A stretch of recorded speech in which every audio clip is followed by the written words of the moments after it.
The day Alice Prescott buried her last reason to stay in Caldwell, Kansas, she swore to herself she would never need another person as long as she lived. It was the spring of 1878, and the prairie wind came rolling across the flatlands with the smell of rain and red clay, bending the tall grass into long silver waves that rippled toward the horizon like a restless sea. Alice stood at the edge of a freshly turned mound of earth, her black dress collecting the dust that swirled up from the dry ground, her hands clasped so tightly together that her knuckles had gone the color of bleached bone. The preacher had already gone.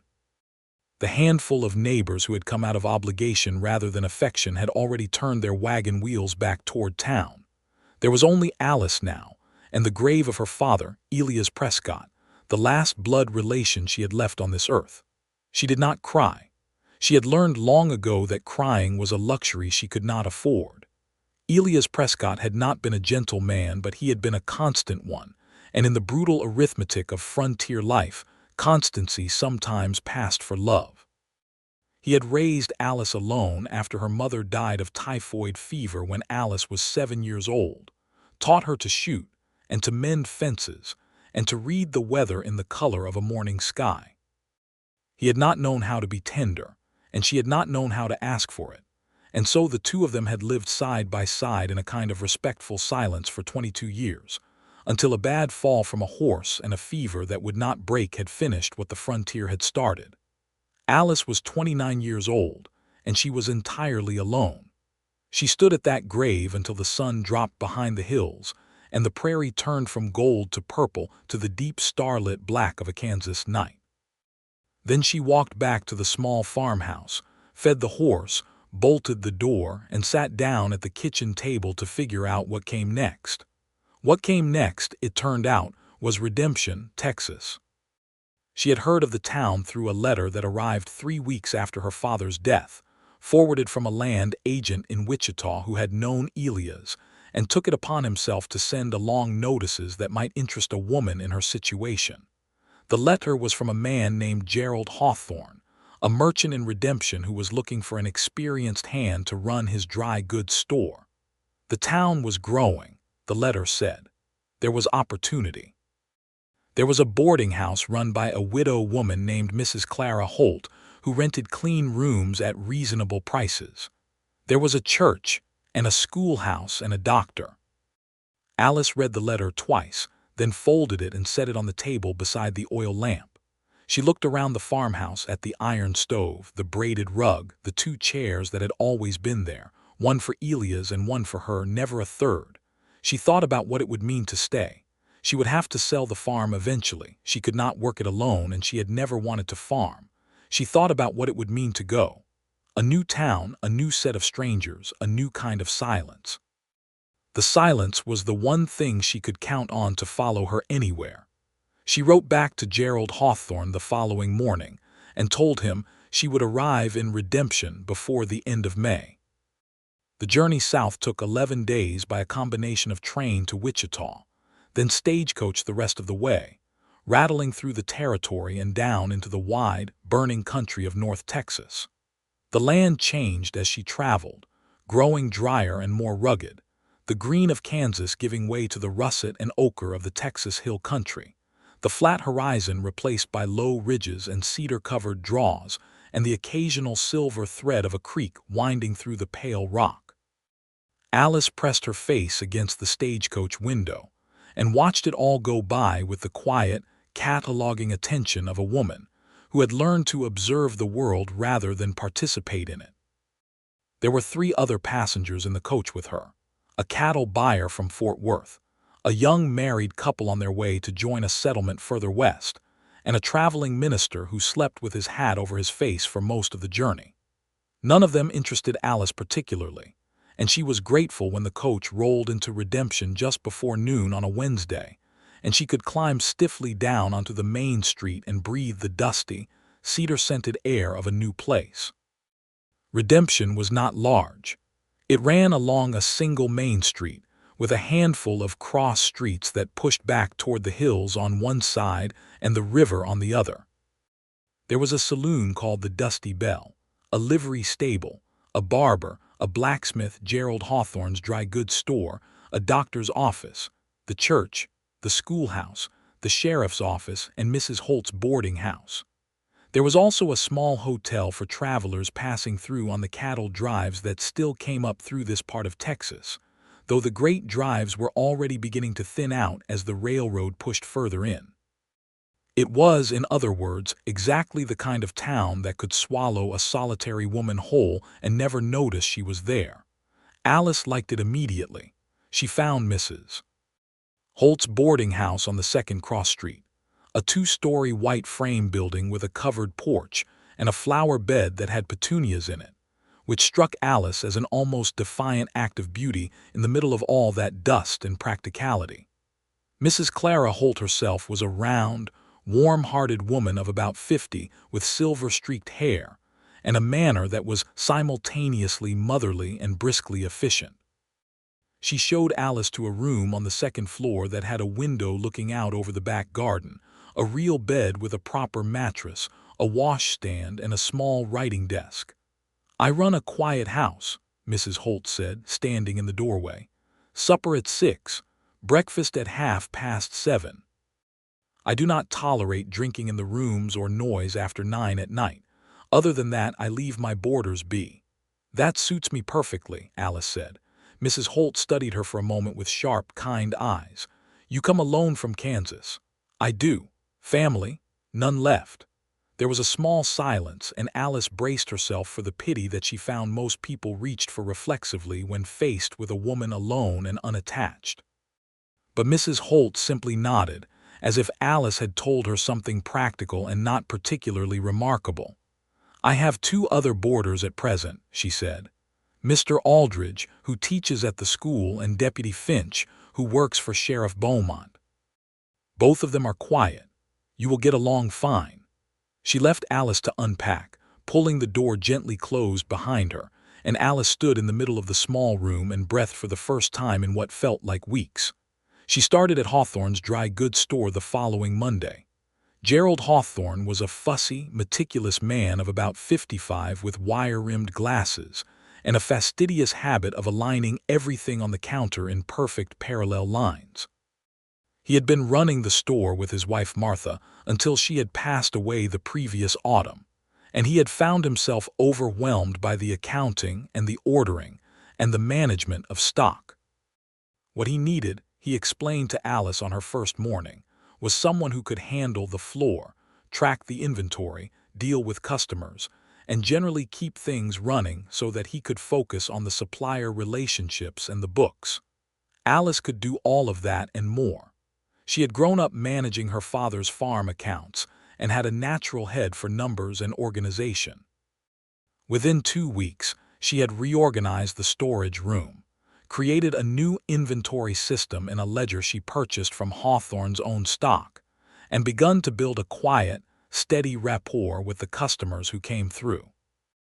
Redemption's residents were the kind of people who came in all shapes and temperaments, ranching families from the surrounding hills, cowboys passing through between cattle operations, a small community of German settlers who had established farms along the river, a few Mexican families whose roots in this land went back further than anyone else's. Alice learned their names and their habits and what they needed before they asked for it, and they found her competent and unobtrusive and trustworthy, which was all she wanted them to find. She did not make friends, exactly. She was pleasant with everyone and close with no one, and she told herself this was a choice rather than a condition. She told herself that every single day. It was on a Thursday in early June, 6 weeks after her arrival in Redemption, that she first saw Noah Carson. She was in the process of hauling a crate of canned goods from the storage room to the front shelves when the door of the store opened, and a man walked in, bringing with him the smell of horse and open country, and the particular kind of road dust that meant a long journey recently finished. Alice set the crate down on the floor and straightened up, brushing her hands on her apron, and turned to see who had come in. He was perhaps 30, maybe a year or 2 younger, with the lean, weathered build of a man who had spent most of his life outdoors. He wore a battered brown hat that had seen considerable weather, trail-worn trousers, a work shirt with the sleeves rolled to the elbows, and the kind of boots that told you more about a man than almost anything else. They were good quality, well-made, but scuffed and cracked at the toe from hard use, resoled at least once. He was not particularly tall, but he held himself with a quiet steadiness that made him seem like he took up exactly the right amount of space in a room. His face was angular and sun-darkened, with a jaw that suggested either stubbornness or determination, and light brown eyes that moved around the store in a careful, assessing way before they settled on her. He took off his hat. That small, instinctive courtesy caught her attention more than anything else. "Afternoon," he said. His voice was low and even, with the slight drawl of a man who had grown up somewhere in the south-central part of the country. "I was told I might find general provisions here." "You were told right," Alice said. "What do you need?" He produced a folded piece of paper from his shirt pocket and handed it across the counter to her. It was a list, written in a plain, clear hand: flour, salt, coffee, dried beans, a bag of oats, a box of cartridges for a Winchester, lamp oil, and a new axe handle. "You setting up somewhere?" she asked, reading down the list. "I bought the Kellerman place," he said. "About 7 miles east of town, out along the creek. I have been riding through for 2 days getting the measure of what I need." Alice had heard about the Kellerman place. Old Heinrich Kellerman had worked it for 20 years before the rheumatism in his hands made it impossible to hold the reins of a plow, and his children had no interest in ranching, so the land had sat empty for a season and a half before it sold. It was good land, everyone said. Good water, good grass, solid buildings. "You plan to run cattle or farm it?" she asked, beginning to move around the store to gather his items. "Both," he said. "I have a small herd coming up from San Antonio next month, 10 head to start. I want to put in a kitchen garden and try some hay ground before winter." Alice set his items on the counter one by one, checking them off the list. She noted the way he watched her work, not in the way some men watched a woman, like they were calculating her value to them, but with a kind of neutral attentiveness that reminded her of the way she herself watched the world, observing, not presuming. "You are new to the area," she said. It was not quite a question.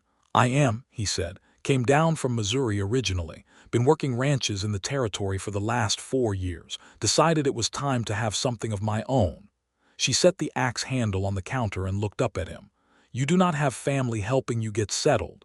Something moved across his face, not pain exactly, but the cousin of it. "No," he said simply. "It is just me." She understood that particular answer in a way she did not care to examine too closely, and she looked back down at the counter. "I will have to order the axe handle from our supplier in San Antonio. Should be here in 2 weeks. Everything else I have in stock today." "That will do fine," he said. He reached into his pocket for his coin. She totaled his order in her head and gave him the figure. He paid without complaint or negotiation, which in her experience was rarer than it should have been. As she wrapped the breakable items and helped him load everything into a canvas sack, she found herself noticing small things about him with an involuntary precision that she found faintly irritating. The scar along the back of his left hand, an old one, pale against the sun-darkened skin. The way he said "thank you" at the end, not perfunctory, but like he meant it. "I will be back in a couple weeks for the handle," he said, settling his hat back on his head. "We will have it," she said. He nodded once, a brief, respectful inclination of his head, and walked out. Alice stood at the counter for a moment after the door swung shut, and then she picked up her dust rag and went back to work, and she thought nothing more about Noah Carson for the rest of that day. That was what she told herself anyway. He came back for the axe handle as promised, on a Saturday morning in late June, when the store was busier than usual with ranching families in for their weekly supplies. Alice was moving quickly between customers, and when she saw him waiting his turn near the counter, she felt a small, inconvenient note of recognition that she chose not to name. She handled 3 other customers first, and when it came to his turn, she had the axe handle already wrapped and waiting. "It came in on Wednesday," she said, setting it on the counter. "No damage in transit." He picked it up, unwrapped one end to examine the wood grain, nodded with approval and set it back down. "You checked it when it came in." "I check all the special orders when they arrive," she said. "Better to know about problems before the customer comes in than after." He looked at her with that even, quiet regard. "That is a thoughtful practice." "It is just practical," she said. He paid and tucked the handle under his arm. He seemed to hesitate for just a fraction of a second before he turned to go, and she noticed the hesitation in the way she noticed everything precisely and without comment. "The store is well run," he said, as if he had decided something. "You have been here, what, 2 months?" 6 weeks and 3 days, she said, and then felt faintly ridiculous for knowing that so exactly. The corner of his mouth moved, not quite a smile, but the foundation of one. "Well," he said, "I expect I will be in regularly. I find I need more than I anticipated." "Most people do," she said, and turned to the next customer. June rolled into July, and July burned itself down into August with the particular ferocity that the Texas sun reserved for that month, baking the clay roads hard as fired brick, and turning the creek down to a thin silver trickle between cracked banks. Noah Carson did indeed come in regularly, as he had said he would, sometimes once a week, sometimes twice, always with a list, always with that same quiet, unhurried manner. He never stayed long, but he never seemed to be in an unreasonable hurry either. He was exactly as courteous to Alice as he was to every other person he encountered in the store, which paradoxically made her more aware of him rather than less. She learned things about him the way she had always learned things about the world, through careful attention over time. That he was not given to idle conversation, but when he did speak, it was direct and worth hearing. That he was fair with everyone he dealt with, the German settler families and the Mexican families, and the cowboys from the surrounding ranches alike, without any of the casual contempt that she observed in some of the other newcomers to the area. That he was working the Kellerman place essentially alone, having hired only occasional day labor for the heavier clearing work, and that the work was harder and more consuming than he had perhaps anticipated. One afternoon in early August, she was closing up the store when she noticed from the window that his horse was tied at the rail outside the saloon across the street, the same battered roan he always rode. She noticed it and then went back to closing up, and told herself she had no particular feelings about where Noah Carson chose to spend his evenings. She was pulling on her light wrap to leave when the door of the store opened and Noah came in, almost walking into her in the dimness of the nearly dark store. "Forgive me," he said, stepping back immediately. "I thought you might still be open. I saw the lamp. I was just leaving," she said. "What do you need?" He looked slightly wrong-footed, which was the first time she had seen him look anything other than entirely composed. "I was going to ask about oil lamp wicks. I burned through the last of mine last night and I need more, but it can wait until morning." She considered for a moment, then turned back to the shelves and found the box of wicks by feel in the near dark. She set them on the counter and named him a price. He paid her from loose change in his shirt pocket, and she noted that it was the exact right amount, no fumbling. They both moved toward the door at the same time, and she stepped out onto the boardwalk, and he pulled the door shut behind them, checking that it was locked before she could. "You have been in redemption about 2 months now yourself," she said, and then was not entirely sure why she had said it. 8 weeks and 2 days, he said, with the same slight gravity as she had used that first time when she quoted her own number, and she understood immediately that he was quoting her back to herself. She looked at him and found that the corner of his mouth had done that thing again, that foundation of a smile thing. She did not let herself smile back, but it was closer than she had been in some time. "Good night, Mr. Carson," she said. "Good night, Miss Prescott," he said, and put his hat on and walked off toward the livery stable. Alice stood on the boardwalk for a moment in the warm evening air, watching the last red line of sunset bleed away over the hills to the west, and she thought about how carefully she had constructed her life to require nothing from anyone, and how tiresome it was to have to keep reminding herself of that. The thing that changed the nature of her ordinary days in redemption happened at the end of August, on a Thursday afternoon when the temperature was still brutally high, and the sky had the flat, whitish look of a sky with no intention of producing any relief. Alice was in the store when a commotion started up in the street outside. Raised voices, the sound of horses moving fast, a crash that might have been a crate or might have been something worse. She stepped to the doorway and looked out. 3 cowboys from the Harker Ranch, men she knew by sight, rough-edged hands who came through town every couple of weeks and were not known for particularly good manners when they had been drinking, had apparently decided to make entertainment of a young Mexican man named Tomás Reyes, who was 17 years old and worked at his family's small farm south of town. Tomás had been loading supplies into a wagon, and the 3 cowboys had apparently decided his presence on the boardwalk was an inconvenience, and they were making that displeasure felt in the ugly, specific way that men with numbers and the assumption of impunity did such things in 1878 in Texas. Alice walked out of the store and stood on the boardwalk, and several things happened at once. Sheriff Beaumont came out of his office down the street, moving with the deliberate, unhurried authority of a man who had handled these situations before.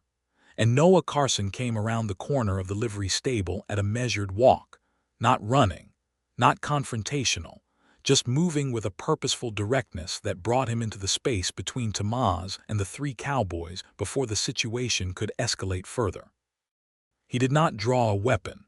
He simply stood there, occupying the space, and said something in a low, even voice that Alice could not hear from the boardwalk.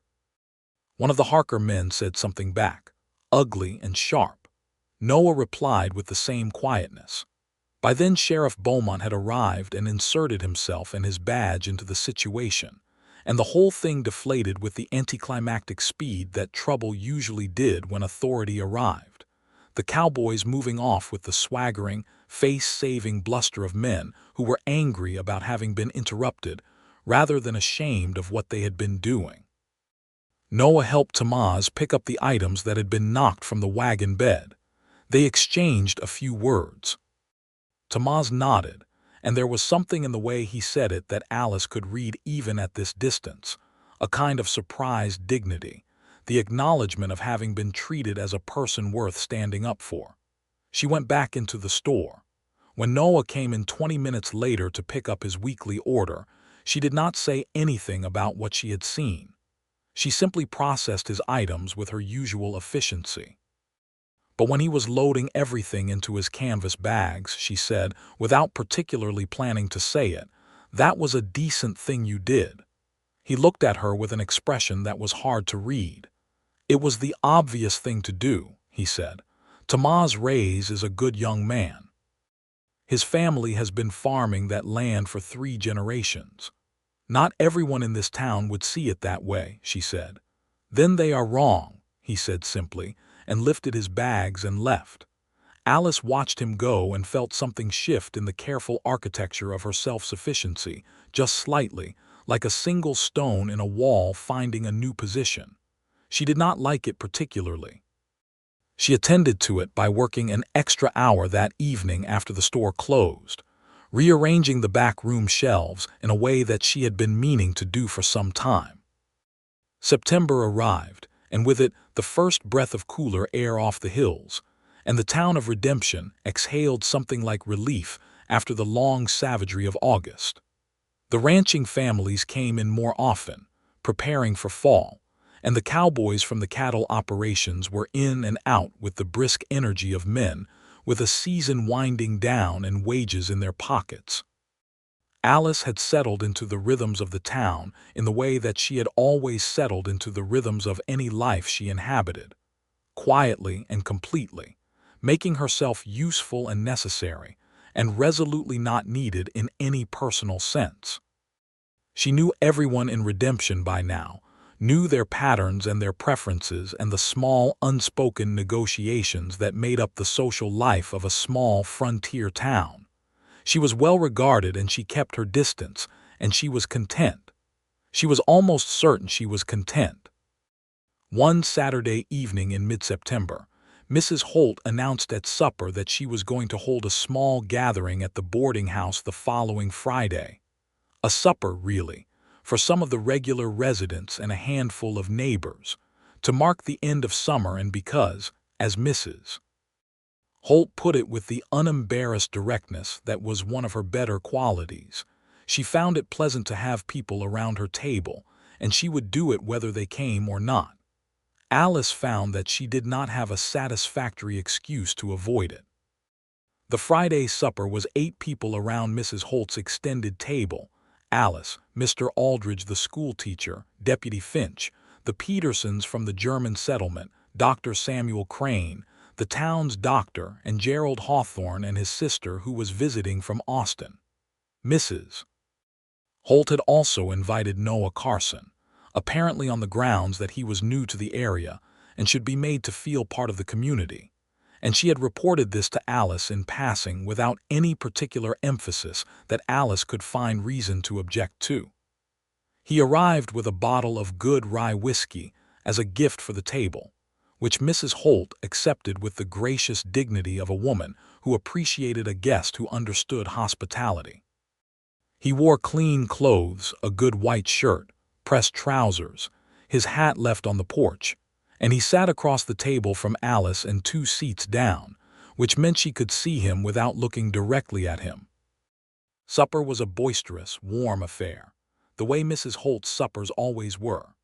The schoolteacher, Mr. Aldridge, had strong opinions about education and the territory question, and an equally strong tendency to share them, which meant conversation was never short. The Petersons, Friedrich and Helga, were wonderful dinner company, Friedrich with his dry wit and Helga with the kind of warm, total attentiveness that made whoever she was talking to feel like the most interesting person in the room. Alice found herself, against her better habits, actually engaged in the conversation. She knew the subject under discussion, the proposed county road improvement that would either benefit or not benefit the eastern farms, depending on whose surveying you believed, and she had an informed opinion. And when she offered it, quietly and precisely, the table listened. She noticed Noah watching her from his position across and down the table, not in a showy way, just with that attentive stillness of his. After supper, when the table was cleared and Mrs. Holt had brought out coffee, and a cake that Friedrich Peterson declared was the best he had eaten since his mother's in Hanover, the conversation broke into smaller groupings. Alice found herself standing near the window with her coffee, looking out at the dark street, and Noah came to stand beside her. Not directly beside her, leaving appropriate distance, and not as if it were deliberate, but she was not a woman who missed small, deliberate things. "You know quite a lot about the county road situation," he said. "I listen," she said. "Customers talk. You learn a great deal if you listen. What do you think will happen with the survey?" She turned slightly toward him, genuinely interested in a conversation about something concrete and practical. "I think Commissioner Hayes will approve the north route because it benefits the Harker Ranch most directly, and the Harker family has had his ear for years. Whether that is the right decision or not is a separate question." "And is it the right decision?" "No," she said. "The south route is cheaper to build and serves more families, but it serves smaller families with fewer connections, so it will lose." He nodded, as if she had confirmed something he had already calculated. "Have you been to the commission meeting?" "I have not," she said. "I have no land of my own, so I have no standing to speak to it." "You could go as an observer," he said, "and take note of who says what." She considered this. It had simply not occurred to her to attend the meeting as a civilian observer, not because the thought was foreign to her, but because she had long since stopped assuming that her presence at any kind of civic proceeding would be welcomed or useful. "I might," she said, and she meant it. They stood for a few minutes more, talking about the road question and then about the state of the creek, which was low enough this fall that several of the eastern farms were worried about their wells, And then about Noah's small herd that had arrived from San Antonio and was doing well on the Kellerman grass. He talked about the cattle with a precise, unsentimentalized affection that she recognized the same way she talked about books or ledgers, things that rewarded your careful attention. When the gathering broke up and the guests retrieved their hats and coats, Noah helped Friedrich Peterson carry his wife's forgotten shawl from the chair and said good night to everyone with the same unhurried courtesy. At the door he caught Alice's eye and said simply, "Good evening, Miss Prescott," and she said good evening back, and he walked out into the clear, cool September night. She lay awake longer than usual that night, listening to the settling sounds of the boarding house and the occasional soft stamp of a horse at the stable down the street, and she thought about the careful fact of her solitude, how she had built it, and how she had come to treat it as a fundamental aspect of herself rather than a circumstance of her history. Her father had not been a man who reached toward others, and her mother had died before Alice was old enough to learn from her. There had been a boy in her youth, a neighboring farmer's son named Jacob, and she had allowed herself to care about him in the particular bruised, helpless way of young women who have not learned yet that the world can take things from you. Jacob had gone west chasing rumors of silver in Colorado and had not come back, and Alice had learned the lesson so thoroughly that she had never had to learn it again. She was not afraid of Noah Carson, she told herself in the darkness. She was simply aware of him, the way you were aware of a new piece of furniture in a familiar room. The County Road Commission meeting was held on a Tuesday evening in October, in the town hall that served as everything from a voting room to a space for the occasional dance. Alice went, as she had said she might, and sat in the back row of wooden chairs with her hands folded and her ears open. Noah was already there when she arrived, seated near the middle, and he moved slightly when he saw her come in, and the movement, she realized after a moment, was an instinctive shifting to make room in case she wanted to sit nearby. She chose the back row. The meeting went precisely as she had predicted it would. Commissioner Hayes approved the north route with the efficiency of a man who has already made up his mind and is performing deliberation as a courtesy to the proceedings. The Harker Ranch representative spoke at length and without particular originality. Several of the smaller farm families spoke briefly and were listened to politely and disregarded. Friedrich Peterson made a precise, well-organized argument for the south route that was the best thing said all evening, and it made no difference whatsoever. Alice walked out of the town hall into the cool October night feeling the specific frustration of having been correct about something she would have preferred to be wrong about. Noah fell into step beside her on the boardwalk without comment, and they walked half a block in silence before he said, "Commissioner Hayes owns a quarter interest in a feed operation that benefits from cattle road access on the north route." She looked at him. "You found that out?" "I asked around," he said, "before the meeting. I wanted to understand the situation clearly." "And what do you plan to do with that information?" "Nothing, probably," he said honestly. "It is legal. It is corrupt, but it is legal, and that is the country we live in." He paused. "I wanted to know, though. I find I need to know how things actually are, even when I cannot change them." She understood that precisely. "So do I," she said. They had reached the point where their respective routes home diverged. She toward Mrs. Holt's boarding house on the second cross street. He toward the livery stable where he had left his horse. He stopped, and so did she, and they stood for a moment in the comfortable silence of two people who have just shared something that did not require ornamentation.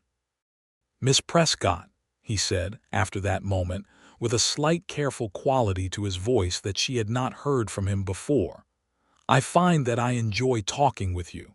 I wonder if you would consider having supper with me some evening.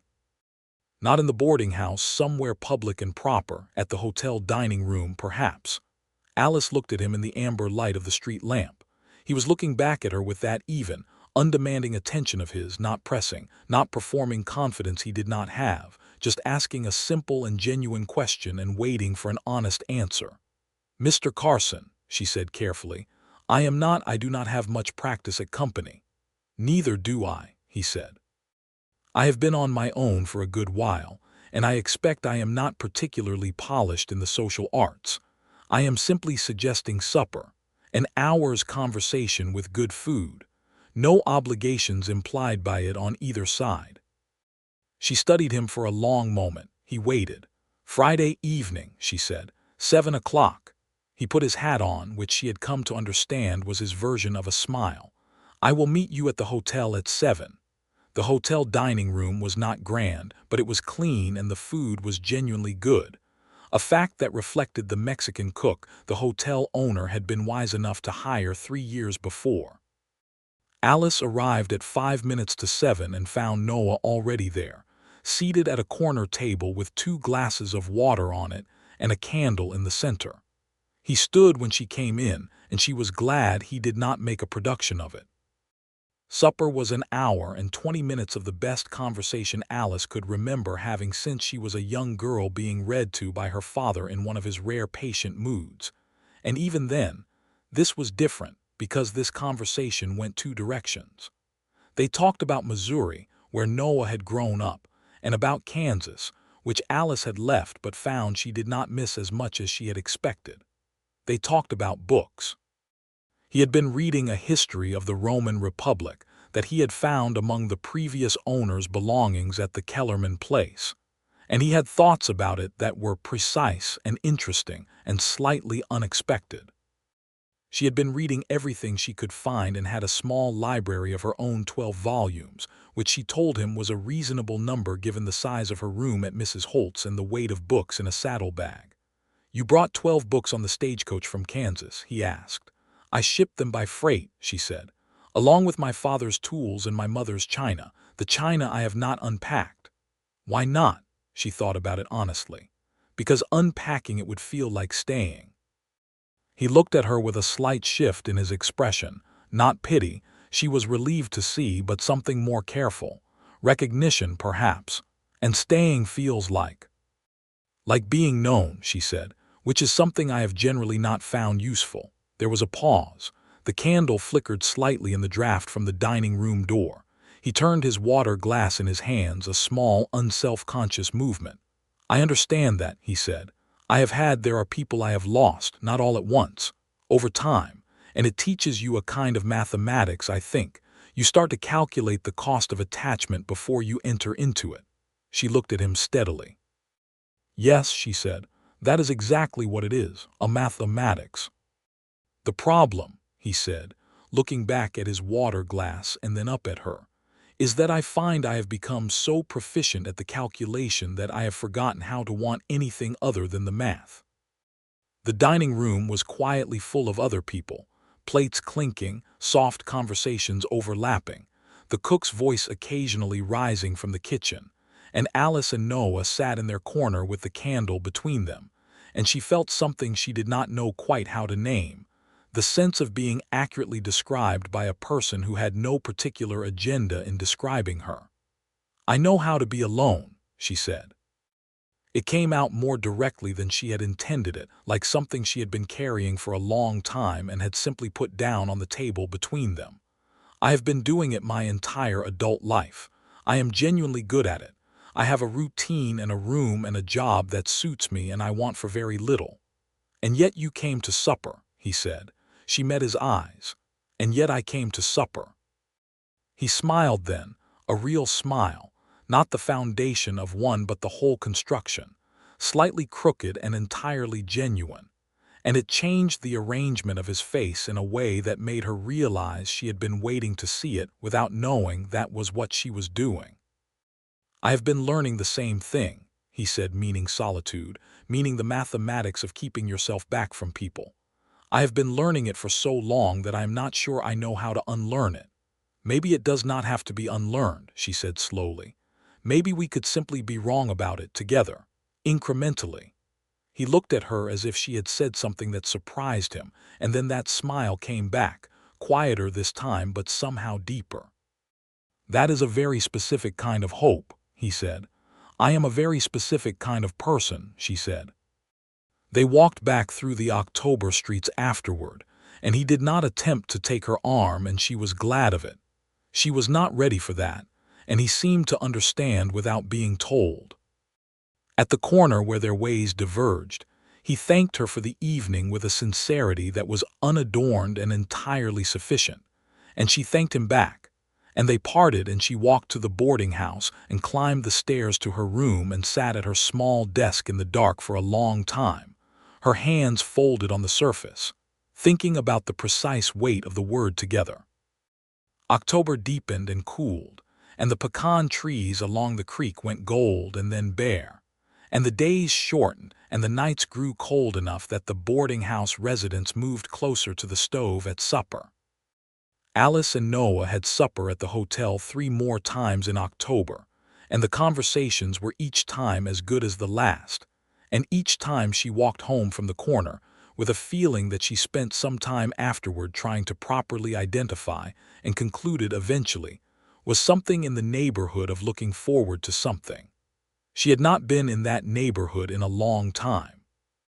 In early November, Noah asked if she would like to ride out to the Kellerman place. His place, she corrected herself, because he had started calling it the Carson place, and she should be accurate and see the progress he had made. He put it simply. He had been working it for 4 months, and he found he wanted someone to see it who would look at it honestly.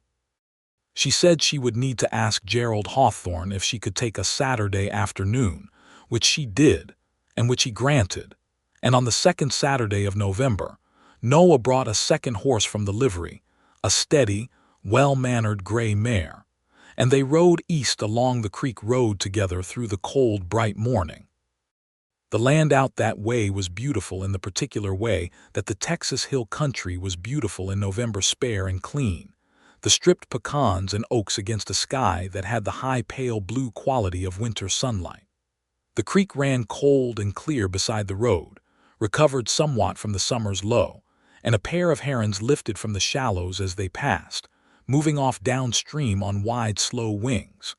Noah did not talk much on the ride out, which she appreciated.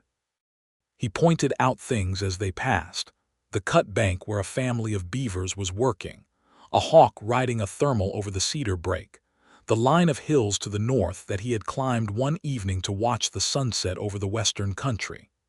He did not perform enthusiasm, but rather described things as they were, matter-of-factly, because he genuinely found them interesting, and she listened and looked and found them interesting too. The Carson place came into view around a bend in the creek road, a white-painted farmhouse that needed some work but stood solid and straight, a good barn, a set of pens for the cattle that were new construction, she could tell by the still pale color of the wood, and a kitchen garden plot that had been turned and mulched against the winter. Smoke came from the farmhouse chimney. He showed her around with the unpretentious directness of a person who had done hard work and wanted it seen plainly. The barn was his best accomplishment, he said, and she agreed when she saw it. He had replaced the roof with his own hands over 2 weeks in September, and it was clean and tight and smelled of fresh lumber and hay. The cattle were in the near pasture, 10 black and white animals that lifted their heads and watched the visitors with the mild, assessing gaze of creatures who have decided humans are worth knowing but not worshipping. Inside the farmhouse, she found a space that was Spartan and orderly, and had the specific feel of a single person living in it: 2 chairs, 1 table, a reading lamp positioned precisely beside the chair that faced the window, a shelf of books including the Roman history. The kitchen had clean pots and a dry goods arrangement that she would have organized the same way. On the windowsill over the sink there was a single jar with 3 dried wildflowers in it, the last of whatever had been blooming at the creek edge in September, she supposed, and it was the one completely unguarded thing she had seen in his house, and she found it unexpectedly moving. He made coffee on the wood stove, and they sat at his table with it, and he asked her what she thought straightforwardly, and she told him straightforwardly. The house needed weatherproofing on the north side before full winter. The cattle pen gates were a little light for the weight of 10 adult animals and should be reinforced. The kitchen garden plot was excellently sited. He listened and took note of each thing without defensiveness or deflection, and when she had finished, he said, "The north side weatherproofing, I know. I have been putting it off. I will do it this coming week." "You should," she said. "There will be a cold front by the end of November." "Can you tell that from the sky?" "My father taught me," she said. "The haze around the moon last night was the wide halo. That means moisture coming, which in November means a front." He looked at her with the particular regard she had come to find simultaneously disconcerting and grounding. "I want to learn that," he said. "All of those practical things. I grew up knowing different country, and I have been learning this one essentially from scratch." "It takes time," she said. "Yes," he said.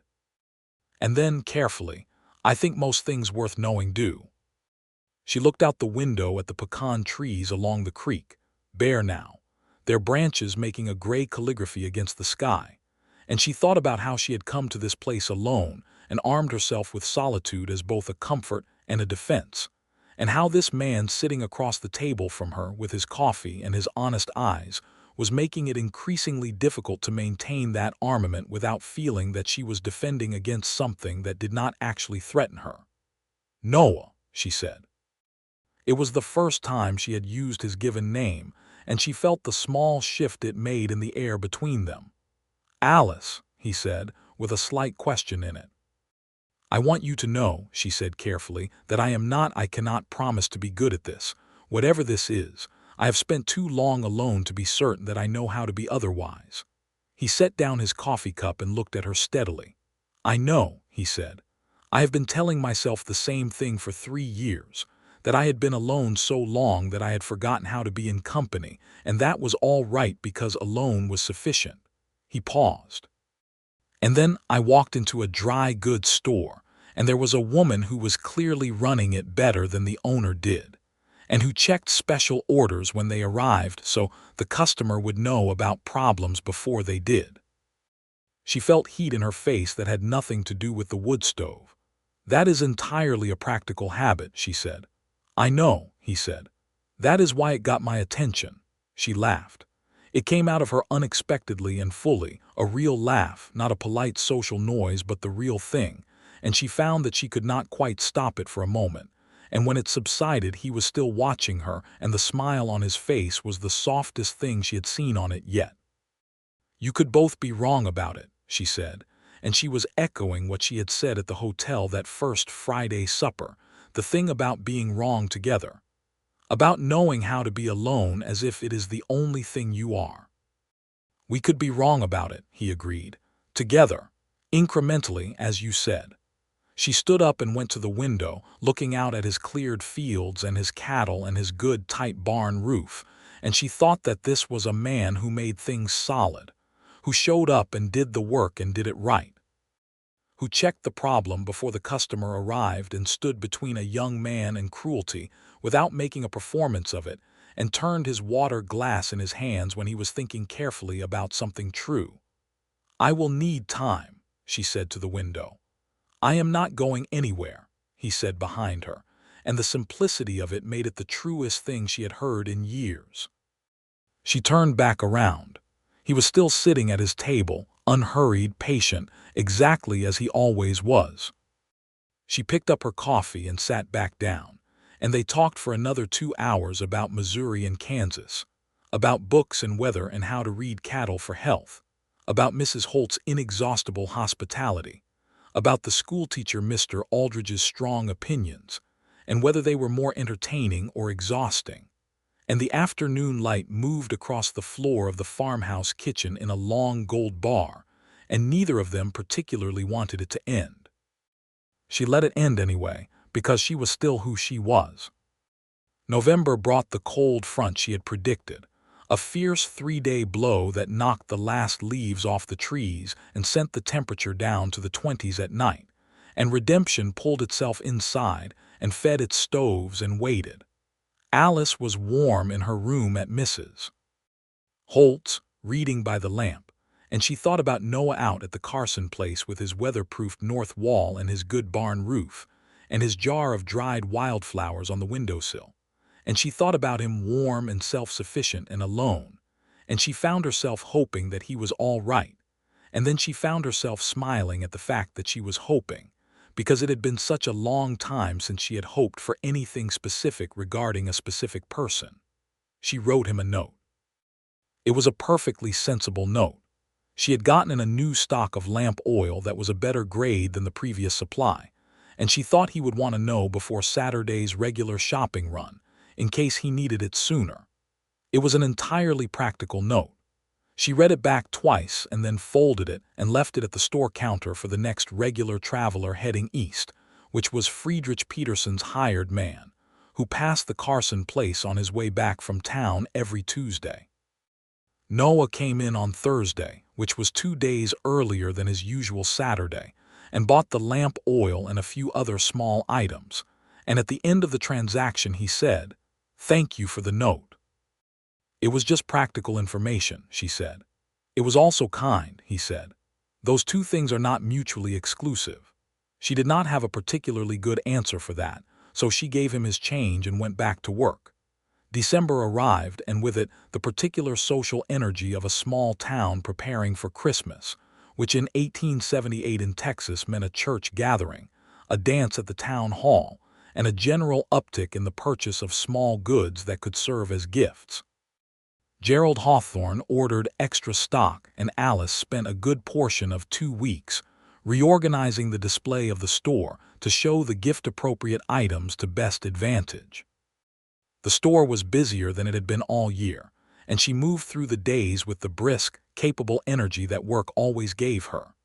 Noah came in one afternoon when the store was quiet and browsed longer than he usually did, which was unusual for him. He was looking at the book display she had set up near the front, a small collection of novels and histories and practical guides that she had convinced Hawthorne to stock because she was fairly certain people would buy them. "Looking for a gift?" she asked. "For myself, possibly," he said. He picked up a book, A History of Texas, and turned it over. "I find I want to know the longer story of where I have landed." "That one is good," she said, coming around the counter. "Balanced. There is one about the Republic period that is less balanced but more dramatic if you prefer that." He let her recommend and then bought both, and as she wrapped them she said, "Are you going to the Christmas dance?" He seemed faintly surprised that she had asked. "I was not certain," he said. "I have not been to a dance in some years." "Mrs. Holt says it is perfectly respectable and good fun," Alice said, keeping her voice even and practical. "I am going, I believe. I feel I ought to participate in the town's social occasions more than I have." "Then I will be there," he said, and when she looked up from the wrapping, he was not pretending that those two things were unrelated. The Christmas dance at the town hall was on the 18th of December, and it was exactly what a small-town Texas Christmas dance in 1878 ought to be: crowded and warm and loud with fiddle music, with the children running through the adults' legs, and the older couples dancing the slow circles they had danced for 30 years, and the young people watching each other across the room with elaborate indirection. Alice wore her good blue dress, the one she had brought from Kansas that she had made herself from good cotton lawn in the spring of the previous year, and Mrs. Holt arranged her hair, which Alice was grateful for because she had never learned to do it properly. Noah arrived looking cleaner and more formal than she had ever seen him, in a good dark coat and a white shirt, his hat taken off at the door and his hair combed, and he found her across the room with the accuracy of a man who knew exactly who he was looking for. He asked her to dance with the same directness with which he did everything, and she said yes, and they danced 2 of the lively reels and then a slow waltz, and during the waltz his hand was at her waist, and she could feel the warmth of it through the cotton of her dress, and she kept her back straight and her chin level, and felt her heart beating with the specific quality of something that was both frightening and entirely right. "You are a good dancer," he said, quietly enough that only she could hear. "My father taught me," she said. "He was better at it than at most other things." What was he like? Nobody had asked her that in a long time. "Difficult," she said honestly, "and constant. I think he loved me as much as he knew how, which was not very much, but it was consistent, and I have come to value consistency over warmth." "And now?" he asked. His eyes were on hers, close in the movement of the waltz. "Now I think perhaps consistency and warmth are not mutually exclusive either," she said, and she was half quoting him and he heard it, and the arm at her waist settled fractionally more certainly. After the dance, they stepped outside into the cold, clear December night for air, and the stars over the Texas hill country were extraordinary, the whole enormous winter sky spread above them, the Milky Way a river of silver from horizon to horizon. They stood on the porch of the town hall, not quite touching, looking up. "I used to watch the stars from the ranch I worked in the territory," he said, "out on night watch. There was no one for 30 miles and the sky was exactly like this. I thought I was content." "Were you?" He was quiet for a moment. The cold air smelled of cedar and fireplace smoke. "I thought the absence of loneliness was the same thing as contentment," he said. "I have since started to revise that." Alice turned to look at him. He was looking out at the stars, his profile clean against the dark, and she thought about how this man had come into her carefully ordered life with his lists and his courtesy and his honest attention, and had not asked her for a single thing she was not ready to give, and had simply been exactly what he was in the space beside her, and waited for her to decide what she wanted to do about it. She decided. She put her hand on his arm, her gloved hand on the sleeve of his dark coat, and he looked down at it and then up at her face, and she said, "I am going to need you to be patient with me, Noah. I am not quick to trust, and I am not easy, and I have built walls that I am only beginning to understand are not actually keeping me safe. They are keeping me empty." He covered her hand with his. "I am the most patient man I know," he said, "possibly because I have had no alternative. But I am also telling you honestly, I am not performing patience.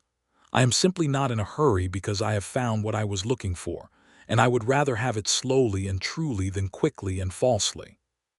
She looked up at him, and the stars were enormous above them, and the fiddle music from inside was a warm yellow sound in the cold dark, and she was 29 years old and alone in a way she had been for her entire adult life, and she was deciding, right at this moment, to try to be something else. "All right," she said. He leaned down and pressed his lips to her temple just briefly, with a tenderness that was careful and unhurried, and she closed her eyes and felt the warmth of it travel through her. Christmas came and went, and the new year of 1879 came in with a rainstorm that soaked the hill country and filled the creek and turned the roads to mud for a week. And Noah spent that week at the Carson place, unable to travel, and Alice spent it at the store and the boarding house. And she thought about him out there in the mud and the rain doing the 10,000 daily tasks of maintaining a working farm. And on the second day, she packed a basket at Mrs. Holt's kitchen. The older woman helping with the quiet knowing satisfaction of someone whose matchmaking was entirely unspoken, and paid a rider to carry it out to the Carson place. It had a good loaf of bread, a pot of Mrs. Holt's beef soup, a jar of apple preserves, and a note that said only, "The mud will stop." He rode into town the day after the mud dried, which was January 10th, and he came into the store in the mid-afternoon when it was quiet. He did not have a list with him, which was the first time she could remember that, and he stood at the counter and looked at her with the expression she had come to know best, that attentive, steady look that was entirely without pretension or deflection. "The soup was very good," he said. "Mrs. Holt made it," Alice said. "I know," he said, "but you sent it." She looked at him steadily. "I did," she said. He put both hands on the counter, leaning forward slightly, and said quietly, "Alice, I need to tell you something." "Tell me," she said. "I have been thinking very carefully for several months," he said, "about whether I am ready to say something that cannot be unsaid, and I have decided that I am. So I am going to say it, and you can do with it whatever you need to." She waited, her hands quiet on the counter, her heart doing something irregular and unhelpful. "I love you," he said. It was perfectly plain, without theater or flourish, the same way he did everything, with careful directness.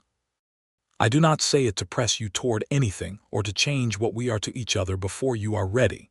I say it because it is true, and because I am done with the mathematics of keeping myself from true things." Alice looked at him for a long moment. The store was quiet around them.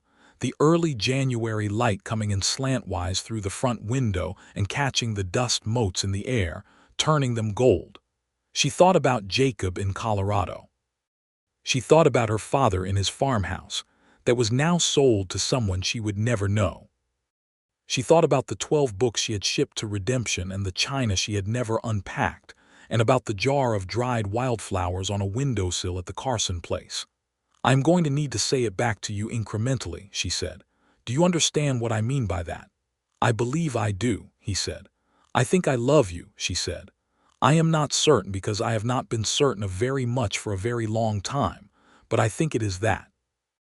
He looked at her with the fullness of his attention and the deep, unperforming pleasure of a man who has been heard. "That is enough," he said. "That is more than enough." She came around the counter, which was something she had never done before, and stood on the same side of it as him. The store was still empty. She looked up at him and said, "I am going to say something very particular now." "All right," he said. "I told you I do not know how to be anything but alone," she said. "That is something I have believed for so long that I stopped questioning whether it was true or whether I had simply made it true. And I think you have been learning the same thing about yourself. And I think we have been proving each other wrong for 6 months now, and we could simply continue to be wrong about it. Together." He reached up and touched her face, one hand, her cheek, entirely gentle, and she did not pull away. "We could," he said. "I would like to," she said. He bent his head and kissed her very simply, and she let herself be kissed, and it was the first time in years that she had let anything simply be what it was without immediately calculating its cost. The winter of 1879 moved through its cold, bright months with the unhurried permanence of seasons, and Alice and Noah moved through it together, incrementally, exactly as they had agreed. He came to town twice a week, and there was always time in those visits that was not about provisions or a count's supper at the hotel, walks along the creek when the weather allowed, evenings at Mrs. Holt's boarding house, where the conversation was general and warm, and Noah had by now been adopted into the household's social fabric with the same undemonstrative certainty that he did everything. She went out to the Carson place on several Saturday afternoons, and on the second of these visits she helped him weatherproof the east side of the barn, and he made no comment on how naturally she picked up the work, only handed her the tools she needed before she asked for them, the same way she set out orders before the customer stated them. They moved around each other in a physical space with an ease that surprised her, that came from, she understood after a while, the same quality of careful attention they both brought to everything. In February, she unpacked her mother's china. She did it one Saturday morning in her room at Mrs. Holt's, taking each piece out of the wrapping and setting them on the small shelf above the writing desk, and when they were all out and arranged, she sat on the edge of the bed and looked at them for a long time. Her mother's things in a new place, unwrapped. She was staying. She had decided to stay. She told Noah that evening in the particular way she told him things, sideways, practically, without announcing what she was announcing. She said, "I unpacked some things I had been keeping boxed." He looked at her over the table at the hotel. "Your mother's china," he said, because by now he knew the inventory of her emotional geography with the same precision she knew his. "Yes," she said. He did not make more of it than it was, but she saw what it meant to him register in his face and then settle there quietly. "Good," he said, and then, after a moment, "I am glad you feel at home here." "I think I feel at home here," she said. She looked at him across the table in the candlelight, this man with his honest eyes and his patient hands and his Roman history and his jar of dried wildflowers, and she said, "I think it is you, actually. I think you are where the home feeling lives."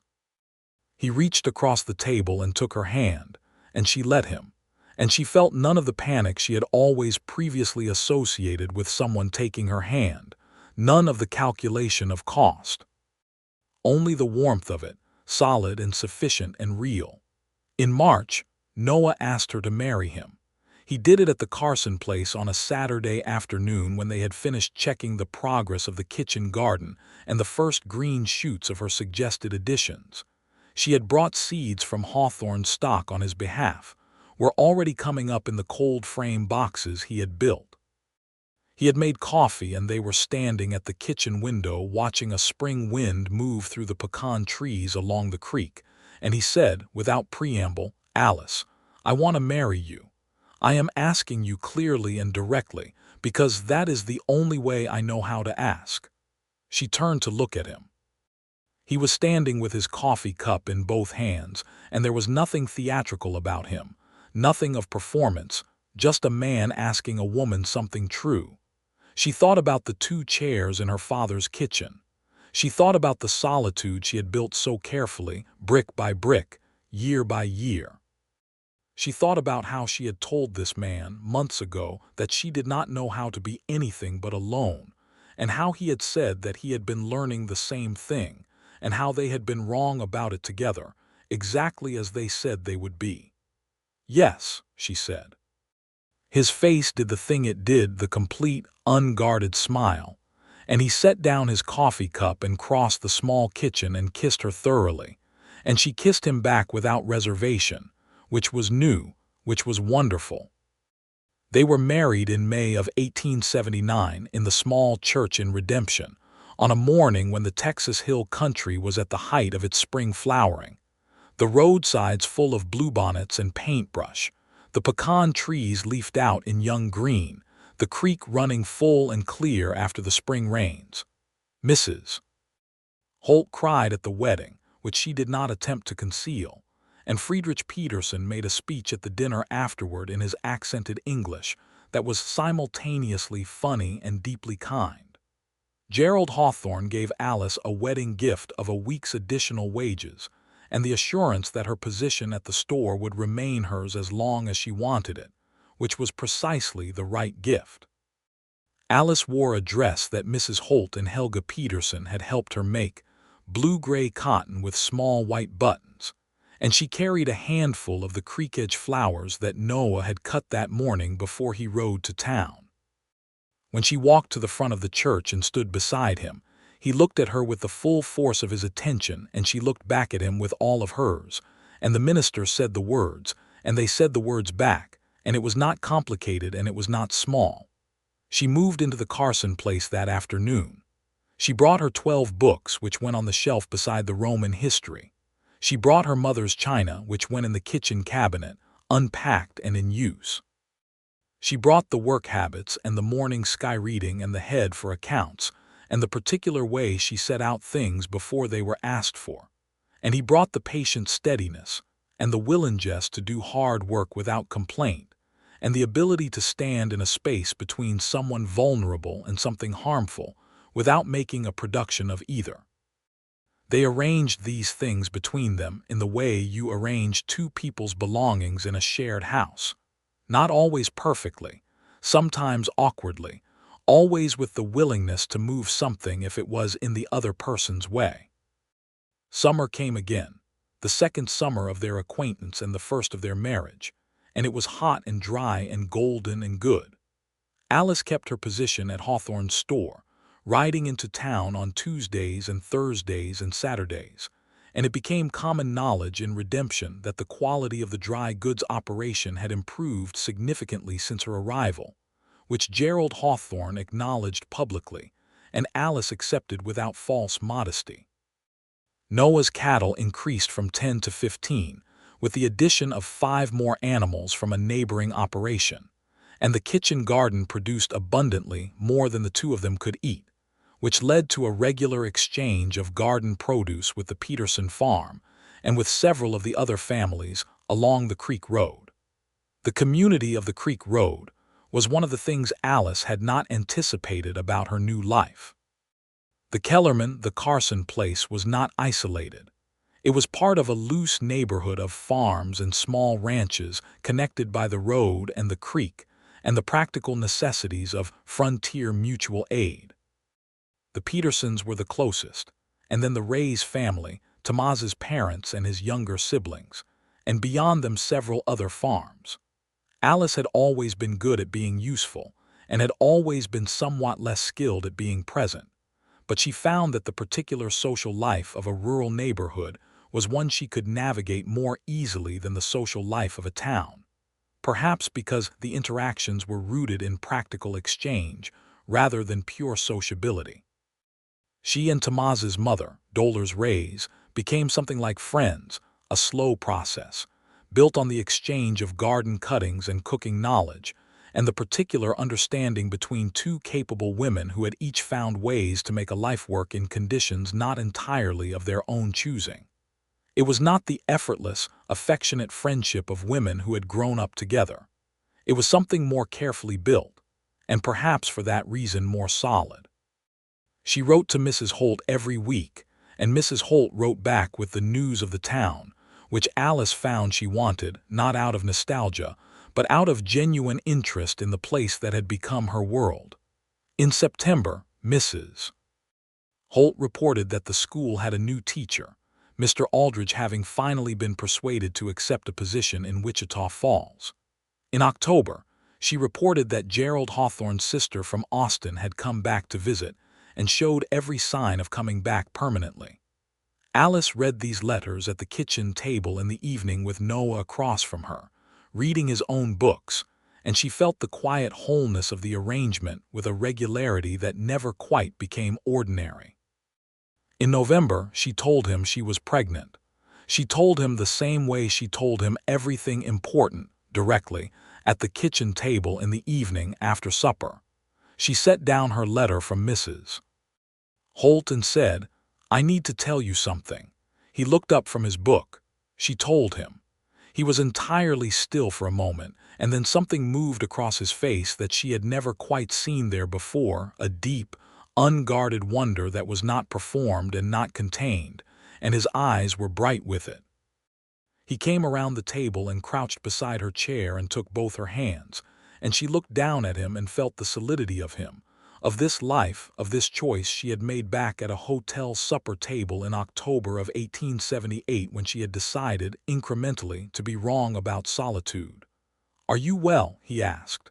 "How are you feeling?" "Fine," she said. "A little tired in the mornings.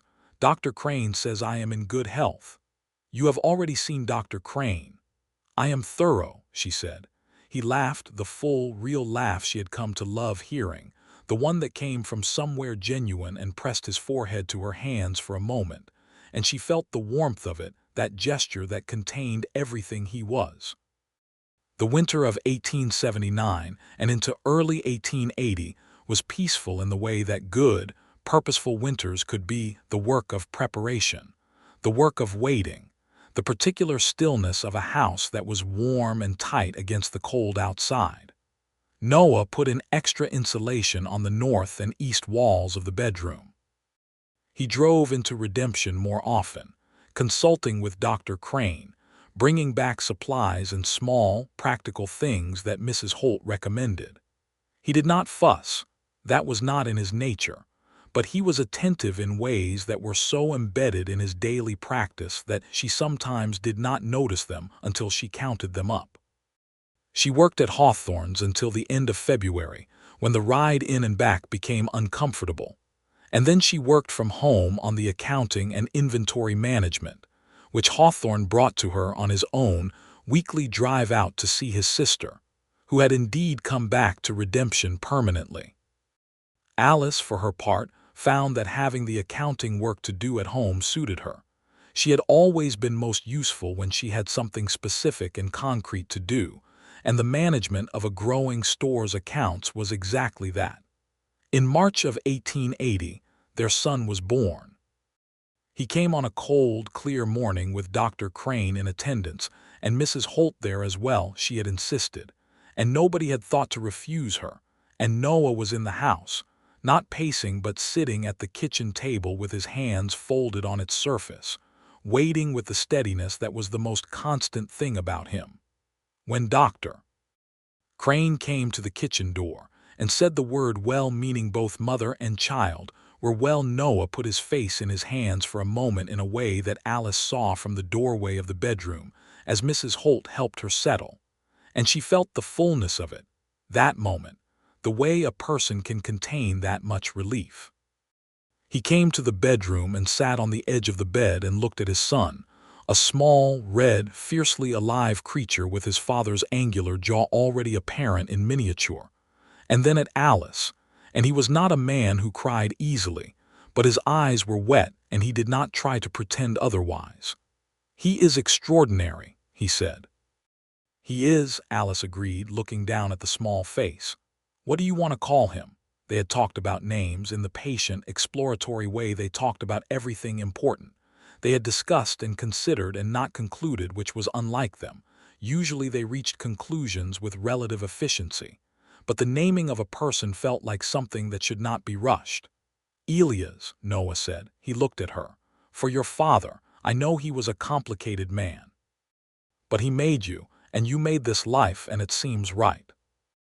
She looked at Noah for a long time, and the morning light came in through the bedroom window she had chosen for its view of the pecan trees, and the baby stirred in her arms, and she thought about her father at a grave that she had stood beside alone, and about the girl she had been who had learned to prefer absence to the risk of loss, and about all the ways she had been wrong and all the ways she was glad.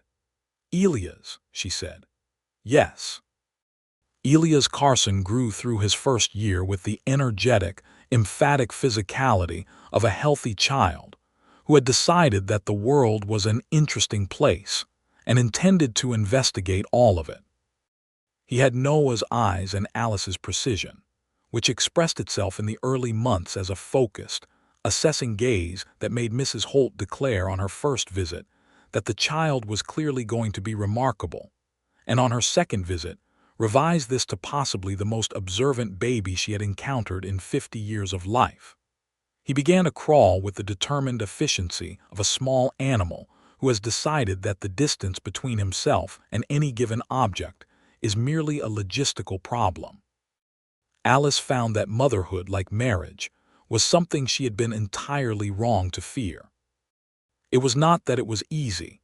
It was exhausting and demanding and frequently uncertain, and she did not romanticize any of that.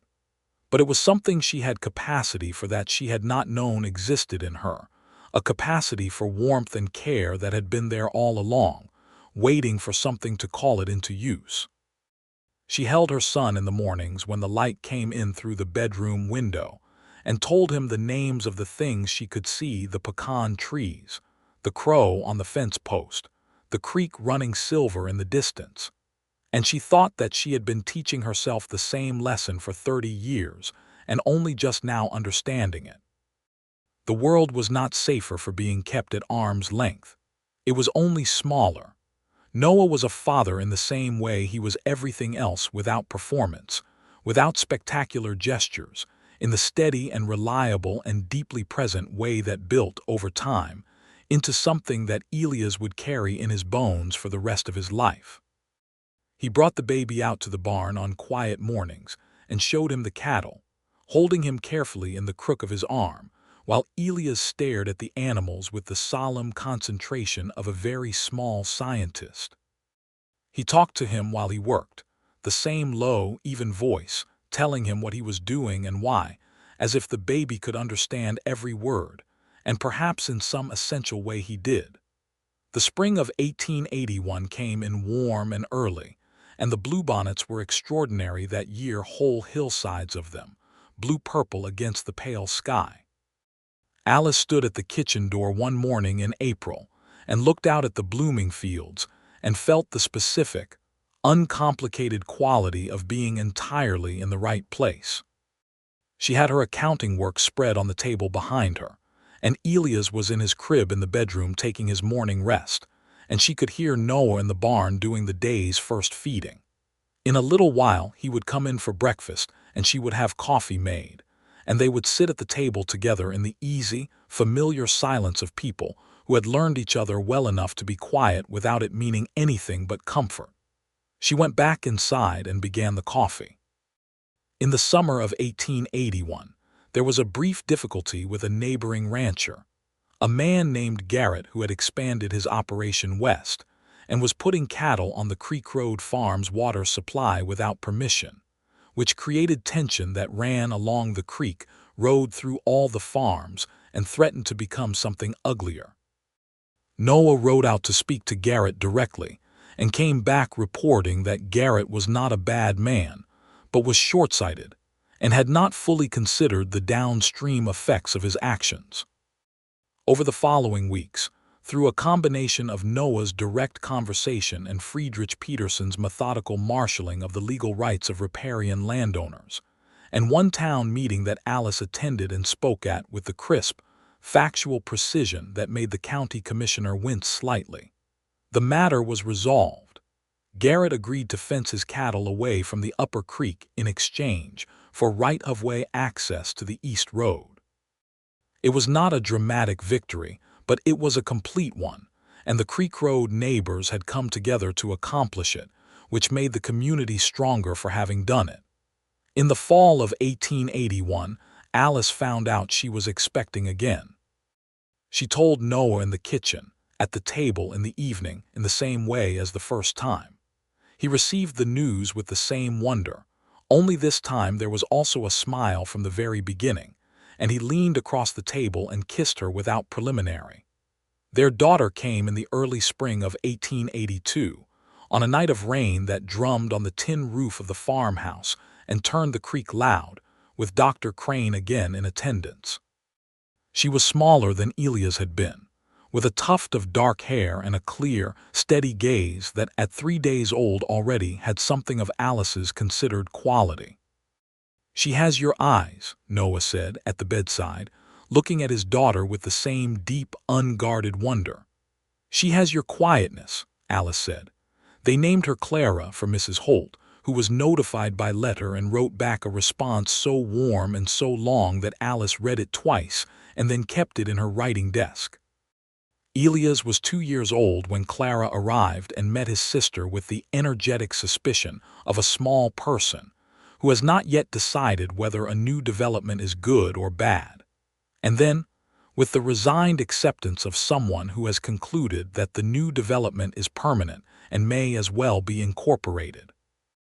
Within a week, he had appointed himself Clara's watchman with a seriousness that made both Alice and Noah hide their smiles in separate rooms on 2 separate occasions.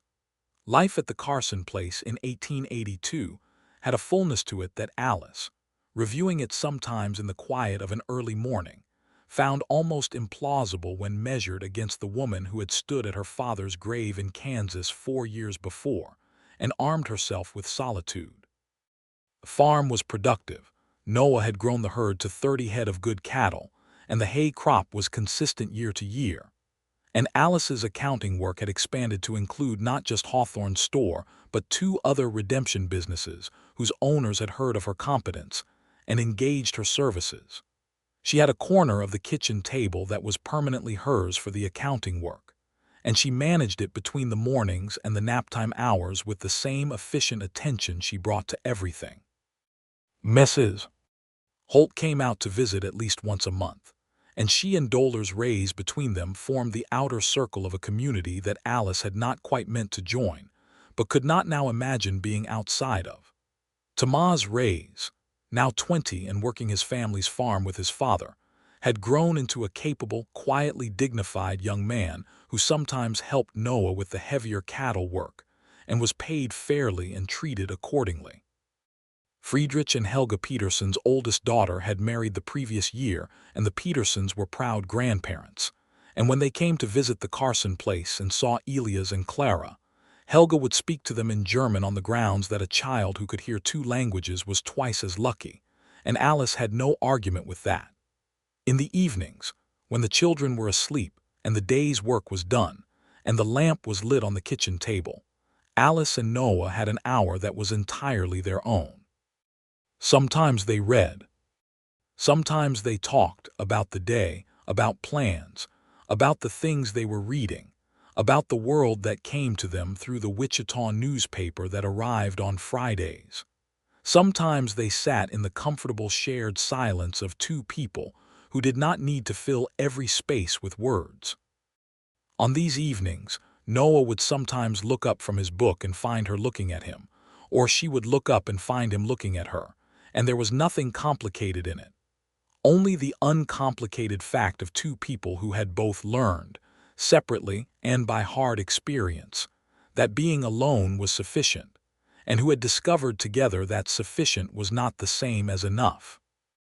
One evening in the late fall of 1882, when the children were long asleep and the rain was coming down again outside and the stove was warm and the lamp made the kitchen gold, Noah set down his book and looked at her across the table where she was reviewing the last of the Hawthorne accounts and said, "Alice." She set down her pen. "Yes. I want to tell you something I have been thinking about," he said. "Tell me," she said, as she always said. "I used to think," he said, "that I had built a life. 4 years on ranches in the territory and then this place, the work of making something mine.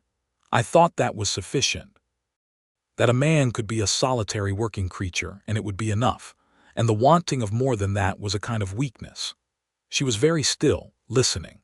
"And then I walked into a store in a small Texas town," he said, "and there was a woman who knew the inventory before I asked and had checked my special order for damage and could read the weather in the moon and had 12 books she had shipped by freight because she would not leave them behind, and she thought she did not know how to be anything but alone." He paused. "She was wrong. I was wrong. We have been wrong about it together, and it is the best thing I have ever been wrong about."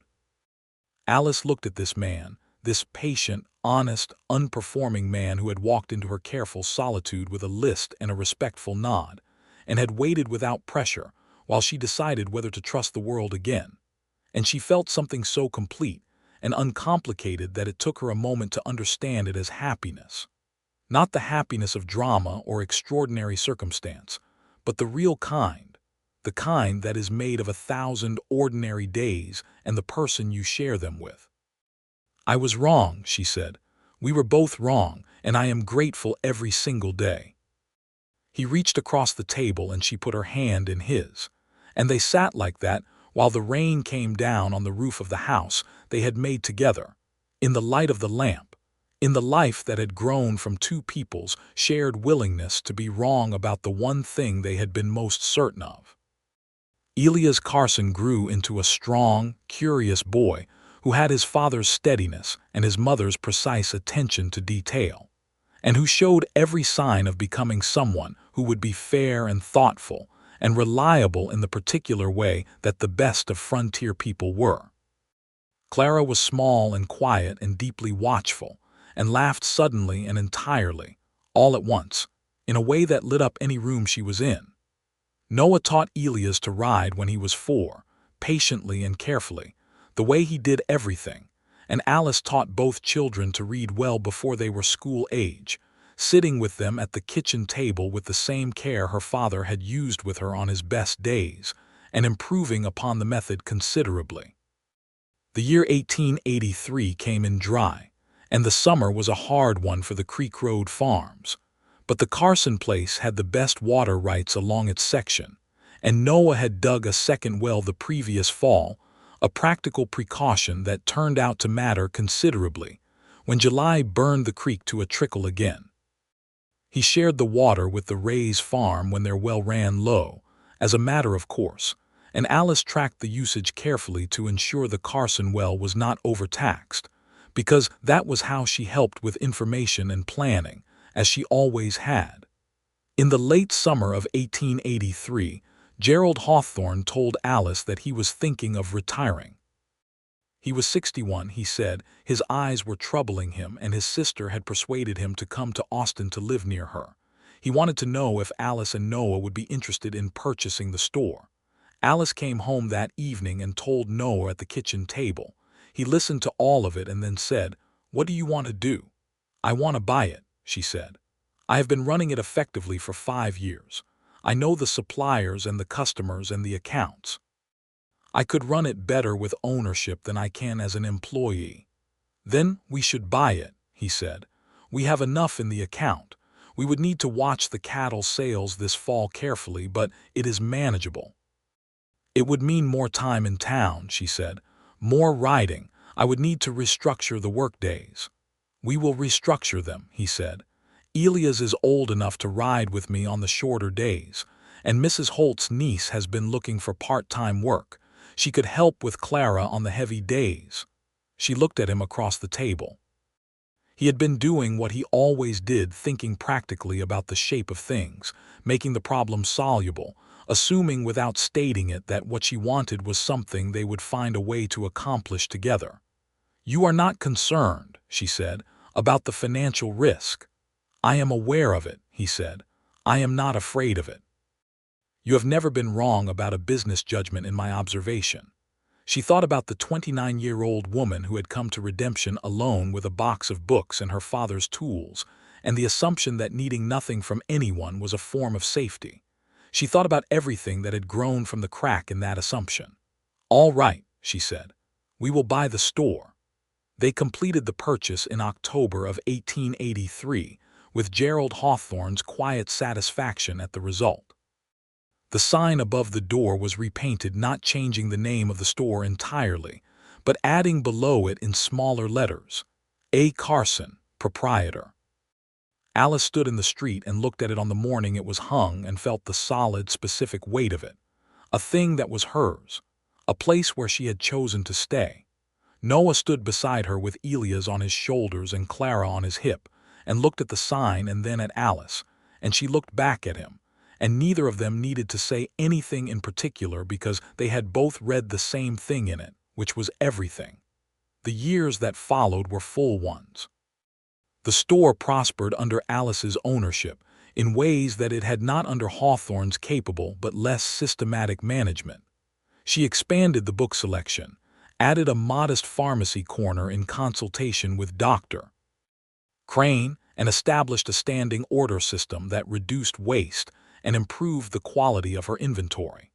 She knew every customer by name and preference, and they knew her as the woman who had the item before you asked for it, who knew what you needed before the season for needing it arrived, who was fair and direct and capable, and had made Redemption's dry goods store into something considerably better than the circumstances of the town seemed to warrant.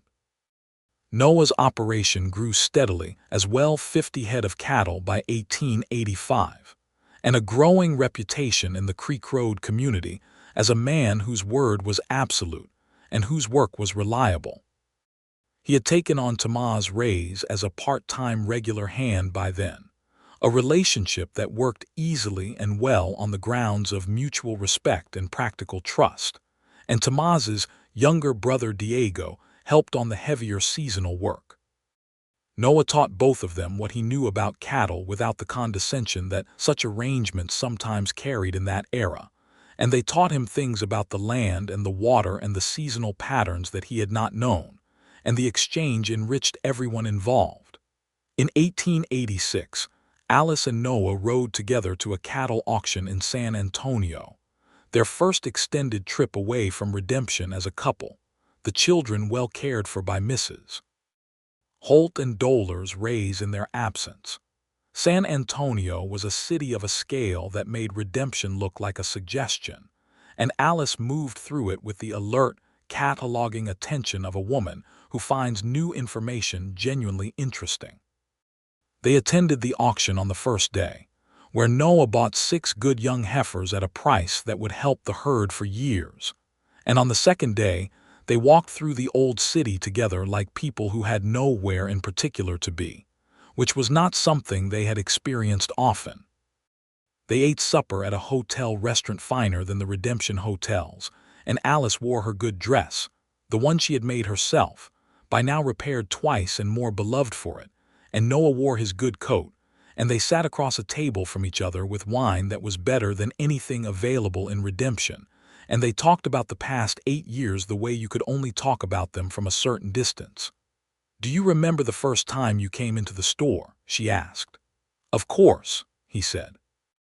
"You came out of the back room with a crate and you had flour on your sleeve and you looked at me like you were going to do an inventory of everything I was and tell me what was missing," she laughed. "I was not that bad. You were exactly that precise," he said. "It was the most interesting thing that had happened to me in 2 years." "You had flour on the list," she said, apropos of nothing and everything. He shook his head with the smile that she had been watching get more comfortable and more his for 8 years now. "I had no idea what was about to happen to me," he said. "Neither did I," she said. I thought I was going to live out my days running someone else's store and being perfectly content with my own company. And instead, he said. She looked at him across the table with the good wine and the city noise of San Antonio around them, and the fact of their son and daughter at home in the house they had built together, and the store with her name on it, and the creek road, and the pecan trees, and the jar of wildflowers on the windowsill that she had kept filled every summer since the first one. And instead, she said, I found out that I was wrong about the most important thing I believed about myself, and that being wrong about it was the best possible outcome. He reached across the table.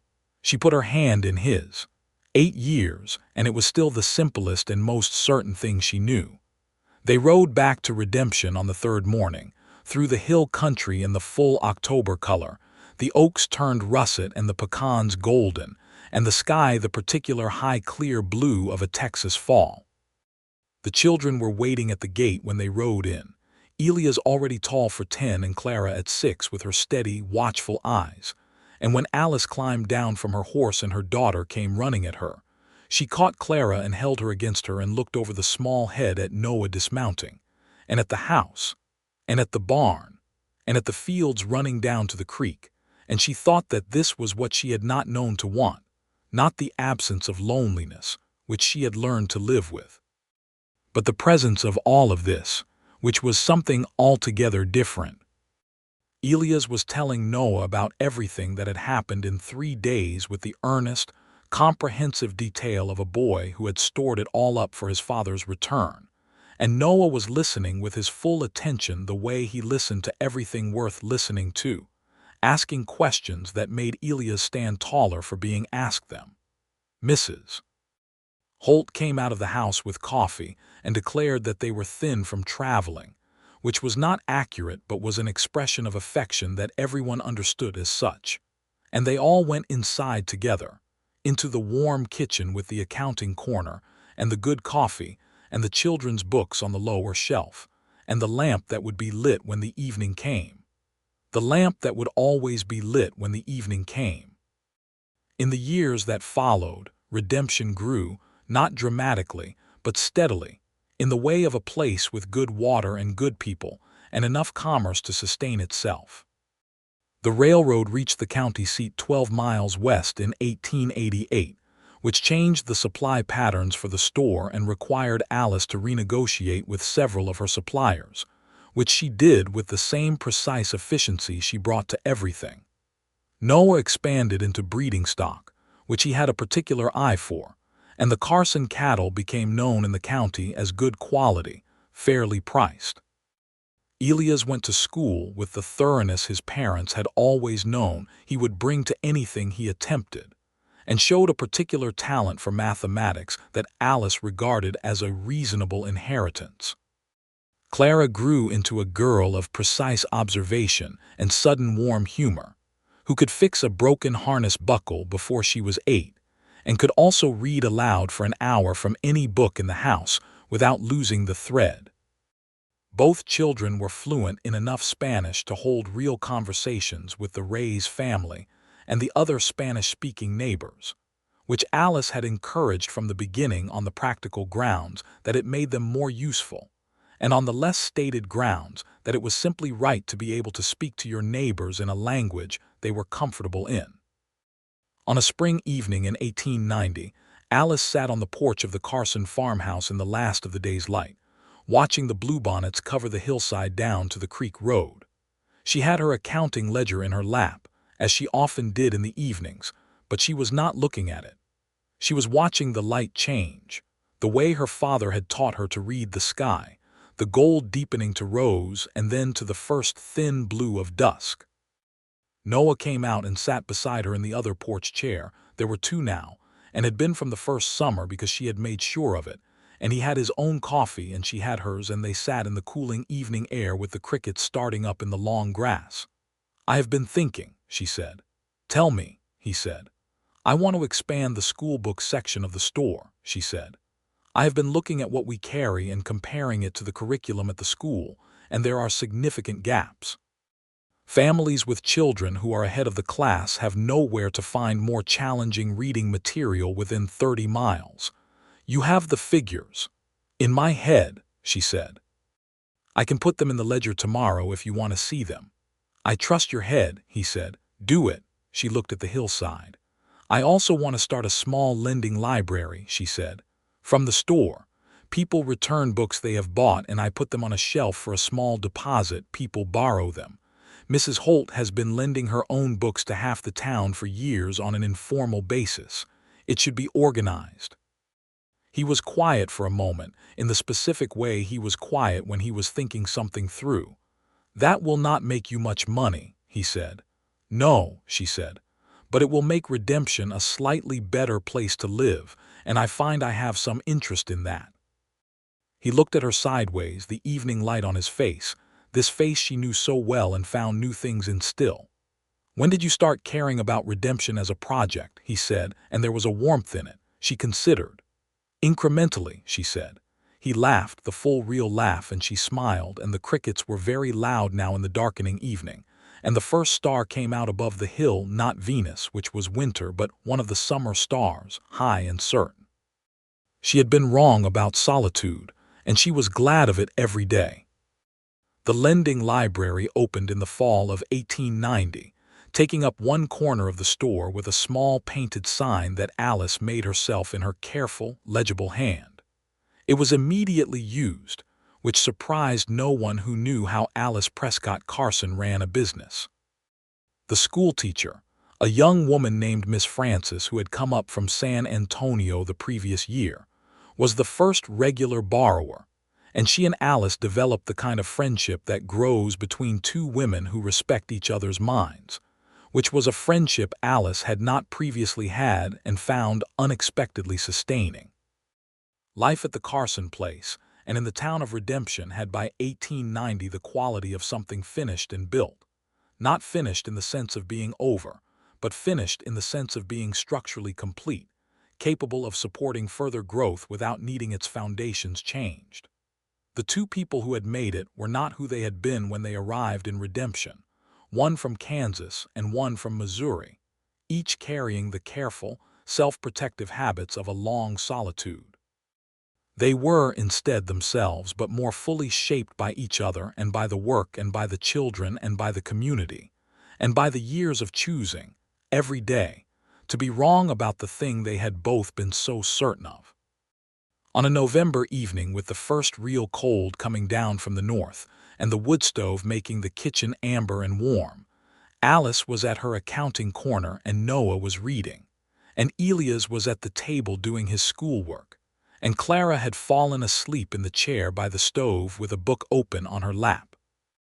The house was full of the ordinary sounds of a family, the scratch of pencil on paper, the creak of Noah's chair, the soft breathing of a sleeping child, the tick of the wood stove. Noah looked up from his book and looked around the room at his daughter asleep, at his son working with focused intensity, at Alice at her accounts, and she happened to look up at the same moment and their eyes met across the warm kitchen. He did not say anything. He did not have to. She smiled, and he smiled back, and she went back to her accounts and he went back to his book, and the stove ticked and Clara breathed and Elias scratched at his arithmetic, and outside the north wind came down off the hills and moved through the pecan trees along the creek, and the house held against it exactly as it had been built to do. There were years still ahead of them, good ones, hard ones, ordinary ones, the kind that stack up into a life before you have quite noticed it happening. Elias would grow and go and come back, as children do, and bring with him the world that was changing beyond the Texas Hill Country in ways that neither Alice nor Noah could entirely anticipate. Clara would become someone specific and interesting and entirely her own, with her mother's precision and her father's steadiness, and something that was neither of them but came from the space between them. The store would grow and change, and continue to be the best dry goods operation within 30 miles of Redemption, Texas. The cattle would increase and the farm would be worked well, and the creek would run high in spring and low in August, and the moon would make wide halos before cold fronts, and Alice would read them correctly, year after year, the way her father had taught her. And Noah Carson would come in from the barn in the morning to find coffee already made, and Alice Prescott Carson would look up from her work when he came in, and they would sit across the table from each other in the good morning light, in the life they had built from their shared willingness to be wrong. She had said she did not know how to be anything but alone. He had been learning the same thing. They had been wrong together, exactly as they agreed, and it was the most right thing either of them had ever done.